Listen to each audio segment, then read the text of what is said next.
Delusion of mortal passion. The deepness of the ocean, the deep depths of all that lays in the ground. The deep nothingness never to ever be even imagined by man. The deepness of unconsciousness, the stillness of death. All that thrust to produce more of their crust that continues to reproduce upon the earth must one day fade back into dust.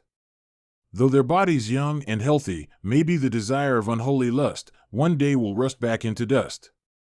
'Tis the result of man's regression against his Creator in the Garden of Eden, to which all are seeds of Adam and Eve. All must become as dust for such unholy lust.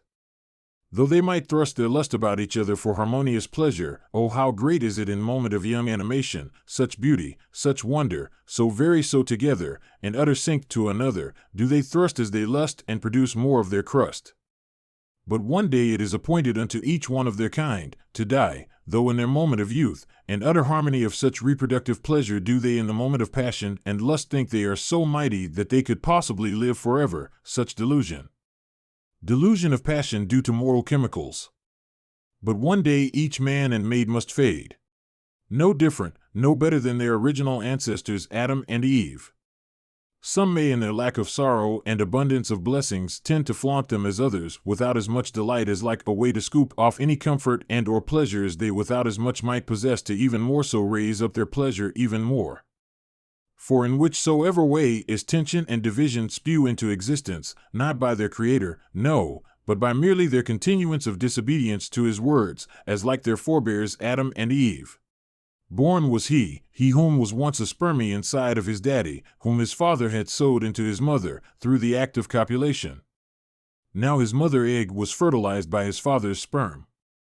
And so through both his mother and father's DNA, grew the tiny mesh that would become his flesh inside his mother's womb.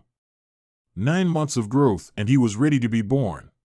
Born was he, as a baby tiny and fragile. As a kid did he play, learn, grew soon into a teen, to a grown-up young handsome man with much charisma. Did he get around with the beautiful women quite well? A lot of sexual pleasant fellowship did he enjoy with his ladies. A very successful man was he.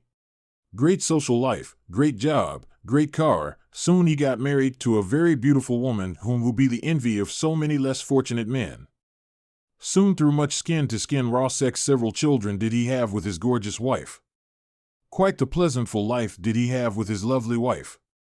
Was he so well off in his life, did he look down at others not as blessed, and for howsoever through his free will through his the lenses of perceived perfection above others, did he categorize those he believed he was above?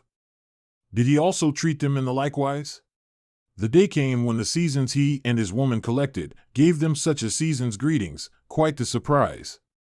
Soon their bodies began to grow less young, not as beautiful. Wrinkles did they get. His wife's once, to his perception, perfect breasts began to get saggy and wrinkly, so did the rest of her body. So did he lost his muscle mass, his erectile function grew less the less sufficient.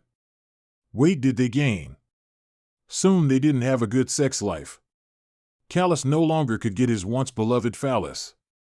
His phallus became as a wobby dead worm. His hair became gray, a balding did he gain on the scale of his head. His posture became to curve. Old did he become with his now pain in the sight to set eyes upon once beautiful wife. Soon did she and he die. In the tomb were they placed. From the womb to tomb had he no idea that once lovely body of his and the woman that made his phallus stiffen would soon lay here to rot back into dust.